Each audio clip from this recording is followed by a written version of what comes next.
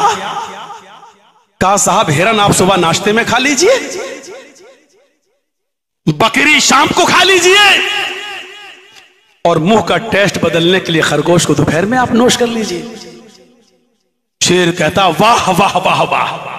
سمجھ رہے نا؟ اس کے مطلب کی بات ہو گئی. جو اس کے مطلب کی بات کر لے وہ چاہے ان پڑھ ہو پدم شری اس کو مل جائے گا، ایوارڈ اس کو مل جائے گا. جو اس کے مطلب کی بات اگر ہو جائے شیر کے، تو شیر کو سمجھ گئے تو پوری تقریر سمجھ گئے. شیر نے کہا واہ واہ اتنا اچھا فیصلہ. لومڑی تو نے تو واقعی مسئلہ ہی حل کر دیا. اتنا اچھا یہ بتا اتنا اچھا فیصلہ کرنا تجھے سکھایا کس نے؟ اس نے برجستہ کہا اس بھیڑیے نے. یعنی بھیڑیے کا انجام دے کر میں نے عبرت حاصل کر لی، اس لیے میں نے یہ اچھا فیصلہ کیا. شیر کہتا واہ واہ واہ واہ، جاؤ ٹھیک ہے فیصلہ بہت اچھا. ہم روزانہ دیکھ رہے ہیں کہ ہم مارے جا رہے ہیں، کاٹے جا رہے ہیں، کبھی CAA اور NRC کو لے کر، کبھی اس کو لے کر، کبھی اس کو لے کر. میرے بھائیوں پھر بھی ہم عبرت حاصل نہیں کر رہے کہ ہمیں کرنا کیا ہے. ہم وہیں کے وہیں مڈلا رہے ہیں، یہ اچھا وہ اچھا ہمارے لیے کون. ابھی تک ہماری عقل اور ہماری کھوپڑی میں بیٹھ نہیں رہی ہے کہ ہمیں کرنا کیا ہے. لومڑی کی طرح عبرت حاصل کر لو، ورنہ وطن کی حفاظت کرنا دا مصیبت آنے والی ہے. تیری بربادیوں کے مشورے ہو رہے ہیں آسمانوں میں. ایمان کے تعلق سے چند باتیں ہم نے اس 1.5 گھنٹے کی تقریر میں آپ کے سامنے رکھ دی ہیں. ہم اللہ سے دعا کرتے ہیں کہ بارے الہ ہماری خطاؤں کو معاف فرما دے، ہمارے گناہوں کو بخش دے، ایمان ہمارے اندر پیدا فرما دے، اور ایمان جس چیز کا مطالبہ کرتا اللہ اس مطالبے